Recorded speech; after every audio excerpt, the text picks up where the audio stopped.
नमस्ते दोस्तों, क्या आप एंजॉय कर रहे हो ये सारी वीडियोस जो आप देख रहे हो? नीचे कमेंट बॉक्स में लिखिए यस और नो। क्योंकि आप अगर एंजॉय करोगे, समझोगे, एक्शंस लोगे तो ही मजा आएगा, वरना नहीं आएगा। जिन लोगों को जीवन में सही में कुछ तो करना है, वो लोग उन्हें पसंद आए ना आए फिर भी वो सारी चीजें करते हैं जो करनी जरूरी होती है। ये वीडियो सुनना या फिर ये सारा ज्ञान लेना फाइनेंशियल फ्रीडम के लिए बहुत जरूरी है। और जिन्हें अमीर बनना है वही लोग करने वाले हैं। बाकी के लोग बोर होंगे, फिर उनको फोन आएगा, फिर कोई बीवी बुला लेगी, फिर दोस्त बुलाएंगे, वो सुनना छोड़ के भाग के चले जाएंगे। और मैं तो हमेशा से एडवाइस करता हूँ कि अर्ली मॉर्निंग आप उठिए, वॉक करते समय ये वीडियो सुनिए। जिससे क्या होगा, आपकी हेल्थ भी अच्छी रहेगी और आपकी वेल्थ भी अच्छी रहेगी। देखिए दोस्तों, करोड़ों रुपए कमाए और आपकी हेल्थ अच्छी नहीं है, हर चीज हम क्यों कर रहे हैं?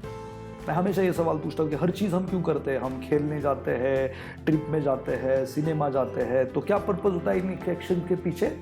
तो आनंद पाना, हैप्पीनेस के लिए हम सब करते हैं। जॉब पे भी हम क्यों जाते हैं? तो पैसा मिलता है, पैसे से आपको जो चाहिए वो आप कंज्यूम कर सकते हो, उससे आनंद आता है। तो हर चीज़ के पीछे मकसद यही है कि हमें मिलना चाहिए, हैप्पीनेस मिलना चाहिए, सुकून मिलना चाहिए, सेटिस्फैक्शन मिलनी चाहिए।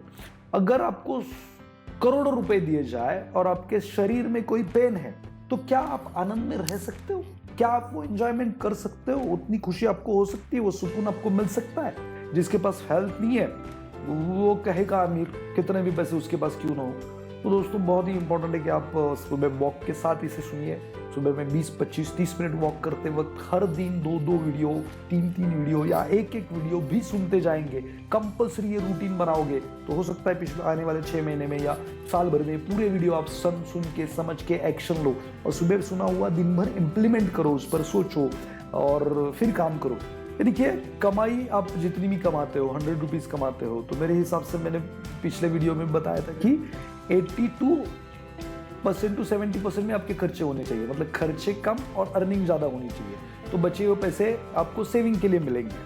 नहीं तो आपका क्या होता है, 100% कमाई होती है, 100 रुपीज़ कमाई होती है, खर्चे 1 से 20 रुपये होते हैं। तो इससे अच्छा है कि आपका कमाई 100 रुपीज़ का खर्चे लो रखने चाहिए, 80% रखनी चाहिए। और बाकी का पैसा जो है फाइनेंशियल स्टेबिलिटी के लिए आपको काम में आएगा। तो मिनिमम आपका सेविंग मेरे हिसाब से 20 to 30% होना ही चाहिए।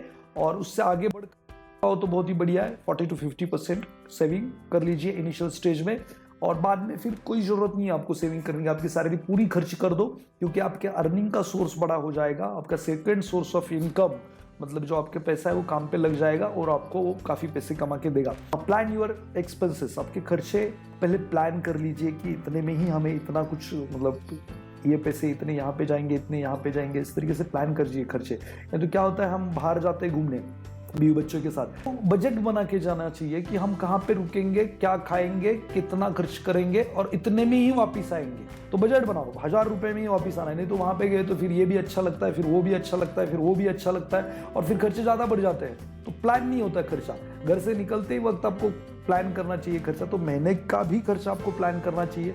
बड़ा सेविंग करेंगे तो बड़ी इन्वेस्टमेंट होगी, बड़ी इन्वेस्टमेंट होगी तो बड़ा रिटर्न आएगा, और बड़ा रिटर्न आएगा तो आपको वर्कलोड बहुत ही कम हो जाएगा। ओवर टाइम, पार्ट टाइम नहीं करना पड़ेगा।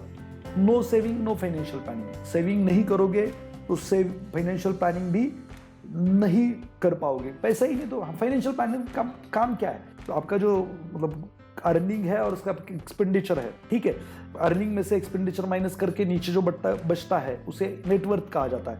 उस नेटवर्थ का इस्तेमाल करके, मतलब आपके जो बचे हुए पैसे, उस पैसे का इस्तेमाल करके आपके जो गोल्स है आपके जीवन में, वो किस तरीके से आसानी से अचीव किए जाए, उसका प्लानिंग करना ही फाइनेंशियल प्लानर का प्लानिंग है, काम है। तो देखिए, if you control expenses on small things, then you can buy big things. अगर आप छोटे छोटे चीजों पे खर्चा करना स्टॉप करोगे, कम करोगे, तो बड़ी बड़ी चीजें आप अपने जीवन में खरीद पाओगे। कि मैंने एक सेमिनार सुना था संदीप माहेश्वरी जी का। उन्होंने क्या किया, एक बर्नी जार लिया, ट्रांसपेरेंट जार था, और उसमें क्या किया, उन्होंने कुछ बड़े बड़े पत्थर रख दिए। और फिर उन्होंने पूछा कि क्या इसमें और कुछ बैठ सकता है? तो लोग बोले नहीं बैठ सकता। फिर उन्होंने छोटे छोटे कंकर थे जरा, तो वो डालना शुरू किया उसमें, तो वो भी बैठ गए जहाँ जहाँ पे जगह थी वहाँ पे। फिर लोगों से पूछा कि क्या इसमें और कुछ बैठ सकता है? तो लोग बोले नहीं बैठ सकता। फिर उन्होंने कुछ मट्टी, बहुत ही बारीक मट्टी उसमें डाली, तो जहां जहां पे जगह थी वहां वहां पे मैं जाके बैठ गया। ये सब भरने करने के बाद मुझे बहुत अच्छा लगा संदीप जी का कि उन्होंने पूछा कि क्या मैं सबसे पहले ये जो छोटी छोटी वाली मट्टी थी भर देता तो क्या बड़े बड़े पत्थर इसके अंदर जा सकते थे क्या, या छोटे छोटे वाले पत्थर जो डाले वो इसके अंदर जा सकते थे क्या? तो इसका जवाब था नहीं। मतलब आप छोटी छोटी चीजों से आपका घर भर दोगे ना तो आपके जीवन में बड़ी बड़ी चीजें कभी नहीं आएंगी। मतलब आप छोटी कार ले लोगे ना तो बड़ी कार नहीं आने वाली, लेकिन छोटी कार आप अवॉइड करोगे, उसके पैसे कहीं पे पार्क करोगे, इन्वेस्ट करोगे तो इतने बड़े बन जाएंगे आपके पास, कुछ दिनों बाद बड़ी कार आ जाएगी। तो देखिए जो छोटे छोटे को खर्चे बचाता है, छोटी छोटी चीजें नहीं लेता, वो डेफिनेटली आगे चल के बहुत बड़ी बड़ी चीजें अफोर्ड कर सकता है। तो मेरे हिसाब से फाइनेंशियल प्लानिंग में ये थंब रूल बनाई कि छोटी छोटी चीजें अवॉइड करनी है, क्योंकि बड़ी बड़ी चीजों के लिए जगह आपको खाली रखनी है। नीचे कमेंट बॉक्स में लिखिए कि आप छोटी छोटी चीजें कौन सी छोटी छोटी चीजें आप अवॉइड करने वाले हो और कौन सी बड़ी बड़ी चीजें आप जीवन में चाहते हो। जगह वेकेंट रखो, नहीं तो पूरी जगह भर जाएगी, पूरे पैसे उधर छोटी छोटी चीजों में खत्म हो जाएंगे, बड़ी चीजें आएगी नहीं। देखिए काम करना जरूरी है, मैन एट वर्क, फिर अर्निंग हो जाता है, काम करने से पैसा आएगा शुरुआत में। फिर एक्सपेंडिचर करना, मतलब जीने के लिए नेसेसिटी जरूरी है, अन्न मतलब फूड चाहिए, क्लोथ चाहिए, रेसिडेंशियल प्रीमाइसेस चाहिए, मतलब घर चाहिए, तो इस पर खर्चा करना बहुत ही इंपॉर्टेंट है। तो नेसेसिटी पे खर्चा कीजिए, फिर सेविंग कीजिए और सेविंग से इन्वेस्टमेंट कीजिए, कहाँ पर रिटर्न आएंगे वहाँ पर कीजिए। और एसेट एलोकेशन जरूरी है, श्योर और पॉसिबल दोनों में कीजिए। आपकी जो भी मेंटालिटी है उस हिसाब से आपको श्योर और पॉसिबल दोनों तरीके की इन्वेस्टमेंट्स करनी चाहिए जहां से अर्निंग आए।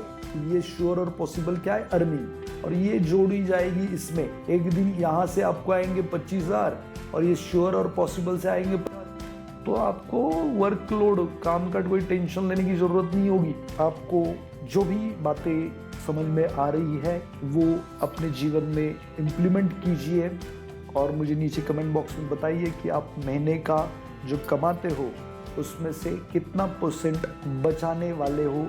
इसके लिए आप खुद से कमिटेड हो, अपने आप से कमिटेड होना बहुत ही ज़रूरी है।